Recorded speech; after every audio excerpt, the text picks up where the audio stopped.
ඉතින් ඔයගලන්ට සුබ දවසක් කියලා ප්‍රාර්ථනා කරනවා. මට හිතුණා මේ මම ආව ස්ටෝරි එක කියන්න ඔයගලන්ට. ඒ වගේම ස්ටෝරි එක කියන්නේ මම ආව විදිය ඔයගලන්ට කියන්න. ඉතින් මං කලිනුත් වීඩියෝ වලින් කියලා ඇති. ඉතින් මම පාවිච්චි කරේ අට්ලාන්ටික් ඉමිග්‍රේෂන් ප්‍රෝග්‍රෑම් කියන පාත්වය එක තමයි AIP කියන්නේ ඒකට. ඉතින් මට හිතුණා මේ ඔයගලන්ට අයිඩියා එකක් දෙන්න. ඔයගලන්ට එන්න ඕන නම් කොහොමද ඉතින් මේ පාත්වය එකෙන් එන්න කියලා.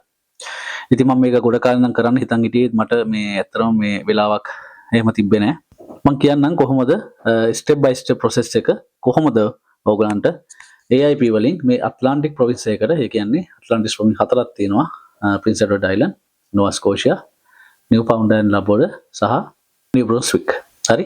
ඉතින් ওই හතර තමයි ඇට්ලාන්ටික් ප්‍රොවින්ස් වලට අයත් වෙන්නේ. ඉතින් මම කියන්නම් මේ වීඩියෝ එකේ කොහොමද ඔයගලන්ට AIP හරහා ඇට්ලාන්ටික් ප්‍රොවින්ස් එකට එන්න පුළුවන් විදියක් permanent resident කෙනෙක් විදියට. එහෙනම් stay tuned.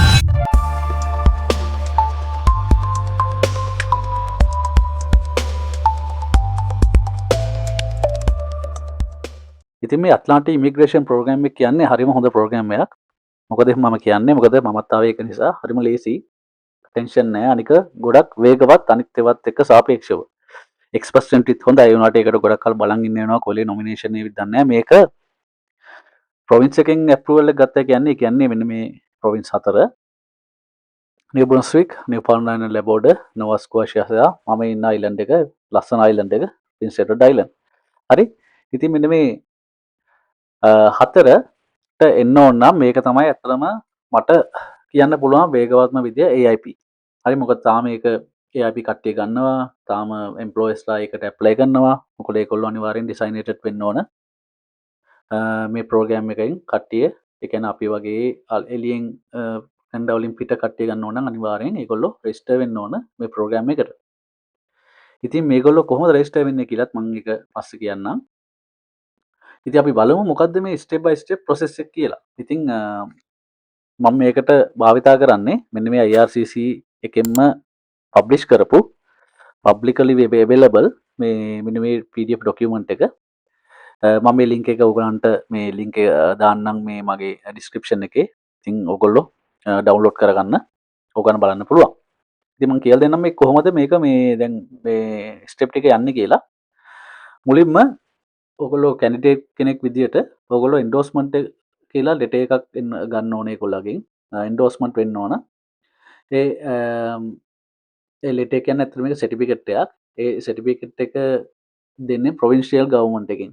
ඉතින් මේ නිව් බ්‍රොන්ස්වික් වේවා නෝවා ස්කෝෂියා වේවා PI වේවා නැත්නම් NL වේවා ඒගොල්ලෝ අනිවාර්යෙන් මේ ප්‍රොසෙස් එක ෆලෝ කරන්න ඕන. ඉතින් මේ සර්ටිෆිකේට් එක ප්‍රොවින්ස් එකේ අනිවාර්යෙන් ඔයගොල්ලන්ට ඉෂුව කරන්න ඕනේ. ඒගොල්ලෝ කැමති නම් ඔයගොල්ලෝ හයර් කරන්න. ඉතින් එතනින් ප්‍රොවින්ස් එක ඔයගොල්ලන්ට එන්ඩෝස්මන්ට් සර්ටිෆිකේට් දුන්නා කියන්නේ එතන වැඩි 90%ක් ගොඩම තමයි.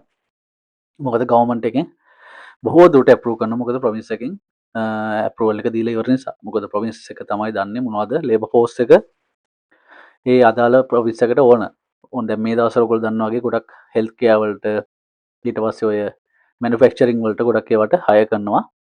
PI PNP වෙනුත් ඒක මම වෙනම පස්සේ වීඩියෝ එකක් කරන්නම්. PI PNP එකනොත් හයර් කරනවා මේ හෙල්ත් කෙයාර් වල මැනුෆැක්චරින් වලට මේ දවස්වල. මොකද මම දැක්ක ළඟදී මේ PI PNP එකේ PNP ඒගොල්ලෝ අරගෙන තියෙන්නේ හෙල්ත් කෙයාර් පැත්ත ගොඩක්. මම ඉතින් ඔබ හැමදාම කියන කතාවක් හෙල්ත් කෙයාර් මාර ඩිමාන්ඩ් මේ කැනඩා වල නෙවෙයි කොහෙත්. ඉතින් ඒක අපි ලංකාවේ තේරෙන්නේ අපිට ඇති වෙන හෙල්ත් කෙයාර් තියෙනවා ෆ්‍රී තියෙනවා. මෙහි පොඩ්ඩක් කතා වෙනස්. මෙහි ගන්නකොට ඒගොල්ලෝ හොන්ට ෆිල්ටර් කරලා ඉංග්‍රීසි පුළුවන් වෙන්න ඕන. ඊට පස්සේ මේගොල්ලෝගේ මේ හෙල්ත් කෙයාර් සිස්ටම් එකට මැච් වෙන්නේ නැත්නම් ඒගොල්ලෝ ආයෙ සර්ටිෆිකේට් මේ එක්සෑම් කරනවා. නැත්නම් සමහර කට්ටියට යන්නත් බෑ. මේ නර්ස් කෙනෙක් ආපු නර්ස්ලා විදියට ඩොක්ටර්ස්ලා විදියට ආවත් මෙහි නර්ස්ලා වෙන්නත් බෑ ඩොක්ටර්ස්ලා වෙන්නත් බෑ. මේගොල්ලෝගේ ප්‍රොසෙස් එකේම ඉන්න ඕන. හරිද? ඒකට අවුරුදු ගාණක් යනවා. මේ ඒ ඩොක්ටර් කෙනෙක් විදියට වෙන්න නම් නැත්නම් නර්ස් කෙනෙක් වෙන විදියට නම් ඒ වුණාට ඉතින් පොඩි ගන්න පුළුවන්. අමාරු නෑ. අමාරු කියන්නේ ඉතින් ස්පෙන්ඩ් කරන කාලයක්. මේ ඉතින් ඒක තමයි මෙහි ඇත්තටම හෙල්ත් කෙයාර් වල පොඩි අඩුවක් තියෙන්නේ. මොකද මෙහි අපේ ලංකාවේ හරි ඉන්දියාවේ හරි කොහේ ඩොක්ටර් නම් මෙහි ඩොක්ටර් විදියට ගන්න නෑ. ලංකාවේ ඉන්දියාව වල වෙන රටක නර්ස් නම් මෙහි නර්ස් විදියට ගන්න නෑ. මේගොල්ලෝගේ ස්ටෙප් ටික ෆලෝ කරලා එක්සෑම් ලියලා ට්‍රේනිං වෙලා ස්කූල් ගිහිල්ලා තමයි මේ ඒ පොසිෂන් වලට යන්න වෙන්නේ. හරි ඉතින් අපි පටන් ගමු.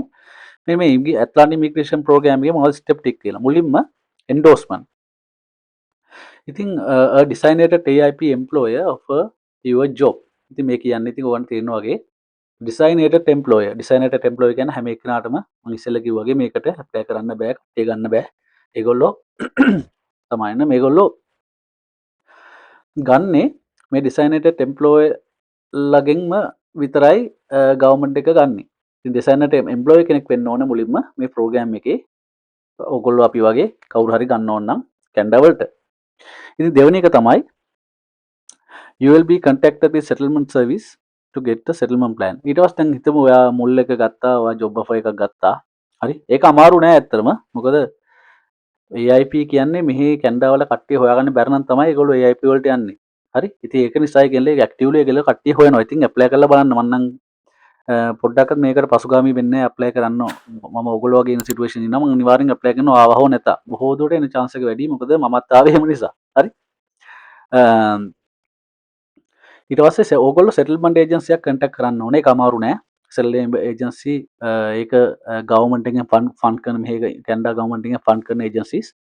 ඉතින් ඕන් තරම් තියෙනවා. මේ හැබැයි ඒවා settlement government register settlement agencies වෙන්න ඕන. මම පුළුවන් වුණොත් මගේ ලින්ක්ස් ටිකක් දාන්නම් මේ ඩිස්ක්‍රිප්ෂන් එකේ බලන්න.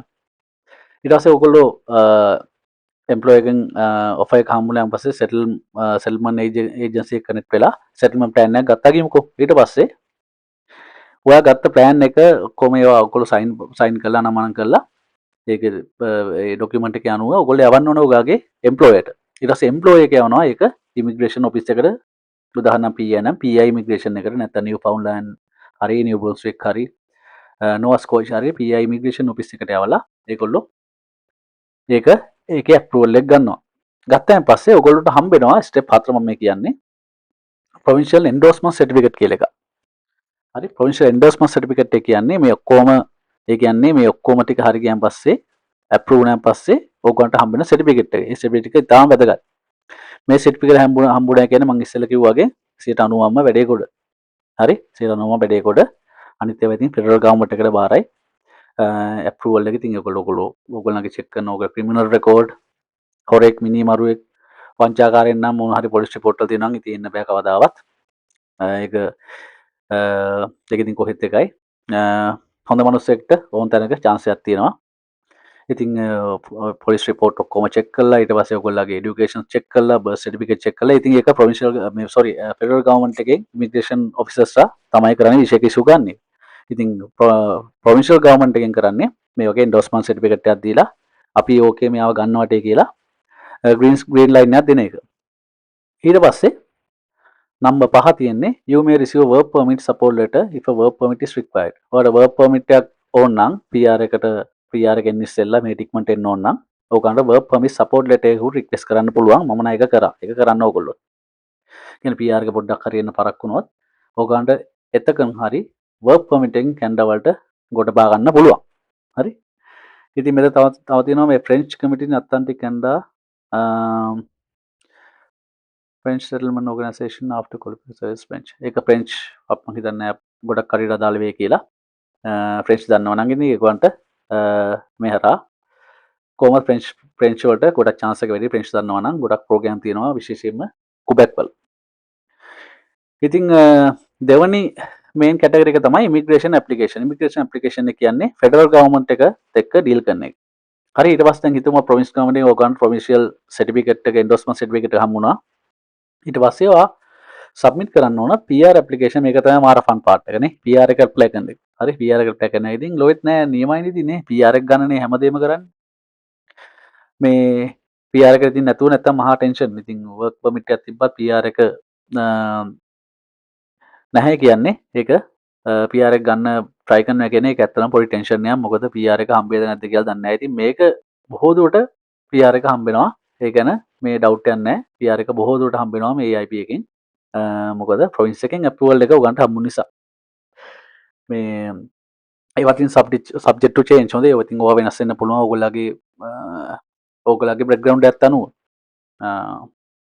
ඊට පස්සේ මේ PR ඇප්ලිකේෂන් සබ්මිට් කරාන් පස්සේ සබ්මිට් කරන්න ඕනේ එන්ඩෝස්මන්ට් සර්ටිෆිකේට් එකයි අනිත් ඒගොල්ලෝ ඉල්ලන ඩොකියුමන්ට් එකයි IRCC එකට. ඊට පස්සේ IRCC එකේ step 2 දෙකේ දෙක IRCC review the process your PR application and process your PR application. ඉතින් IRCC මම කිව්වාගේ හොඳට බලලා ඔක්කොම බලලා process කරනවා ඔයගොල්ලගේ PR application එක. ඊට පස්සේ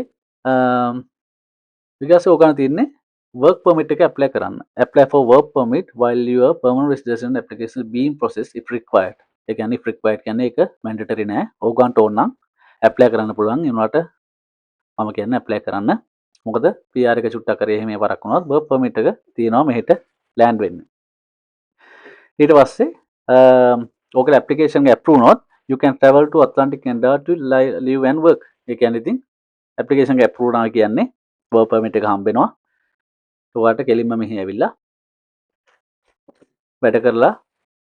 වැඩ කරගෙන ඔයගොල්ලෝගේ life එක ගෙවන්නට පුළුවන්.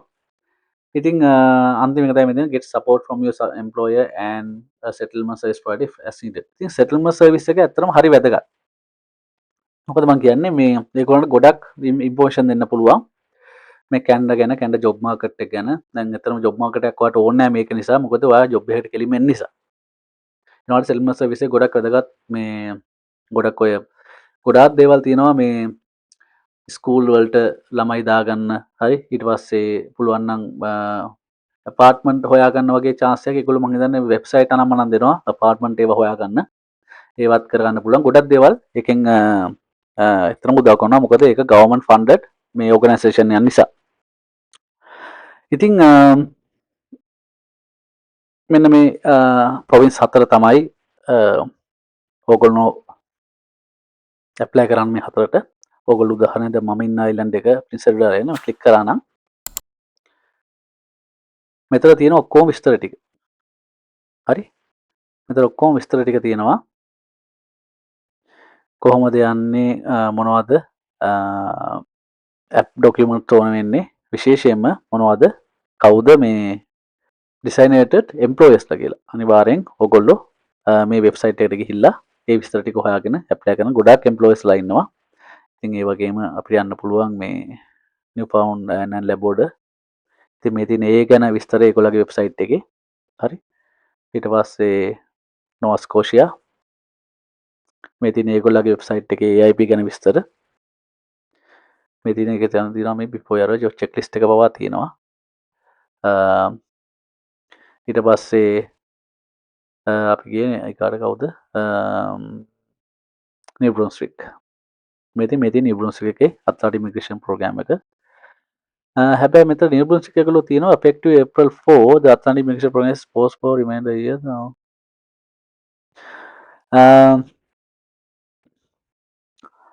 ඔයගොල්ලෝ මේ වීඩියෝ එක බලන්න ඉස්සෙල්ලා කවුරු ඇප්ලයි කරලා තියෙනනම් අප්‍රේල් 4ට කලින් ඒක කන්ටිනියු හැබැයි unfortunately මේ New Brunswick වල මේ දවස්වල මේක පෝස්ට් කරලා තියෙන්නේ මේක මමත් දැන් තමයි දන්නේ උනාට අනිත් තුන එහෙම කියලා නෑ අනිත් තුන තාම කට්ටියව ගන්නවා. ඉතින් NB වලට තාම ඇප්ලයි කරන්න බෑ මොකද ඒගොල්ලෝ ඒක ක්ලෝස් කරලා තියෙන්නේ. මම හිතේ ඒගොල්ලෝගේ කෝටා එක ලිමිට් එක මේ රීච් වෙන්නේ නැති.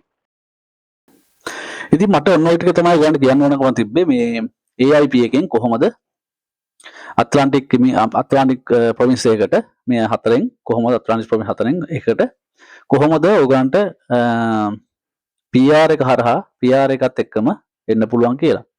ඉතින් මේකේ වැදගත්කම තමයි PR එක පොඩ්ඩක් ලේට් වුණාත් work permit එකෙන් ඔයගොල්ලන්ට land කරන්න පුළුවන් province එකකට ඔයගොල්ලෝ apply කරපු province එකට.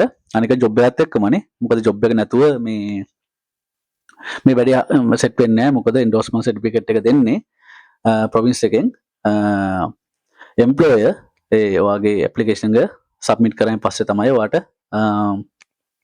මේ endorsement certificate එක හම්බෙන්නේ. endorsement certificate එක හම්බුනාන් පස්සේ තමයි ඔයගොල්ලෝ IRCC එකේ ඒ කියන්නේ federal government එකේ immigration process එකට application එක යවන්න ඕන. ඉතින් මේක ඇත්තම ඊටාම මේ මං කිව්වා වගේ ඊටාම පට්ට මේ වේගවත් අනිත්‍යවත් එක්ක සලකලා බලද්දි ඉක්මනට මං හිතන්නේ මට හම්බුණා මම හිතන්නේ මාස 4-5ක් ඇතුළත මට PR එකක් හම්බුණා. ඉතින් මම ඒක මේ වීඩියෝ ගන්න කරන්න හිතන් හිටියේ. ඉතින් මම ලින්ක්ස් ටික පල්ලෙහා දාන්නම්. එහෙනම් ඉතින් මේ වීඩියෝ එක ඔයගොල්ලන්ට වැදගත් වෙයි කියලා මම හිතනවා. මොනවා හරි ප්‍රශ්න තියෙනම් කමෙන්ට් එකක් දාන්න මට පුළුවන් වුණා මම ඔයාලට රිප්ලයි කරන්නම්.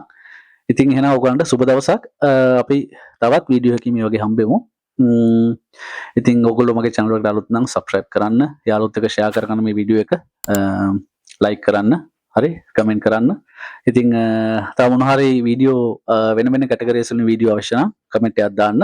මම try එකක් දාන්නම් වීඩියෝ එක කරන්න. එහෙනම් ඔයගොල්ලන් සුබ දවසක්. ජයෙන් ජයෙන් වේවා කියලා ප්‍රාර්ථනා කරනවා.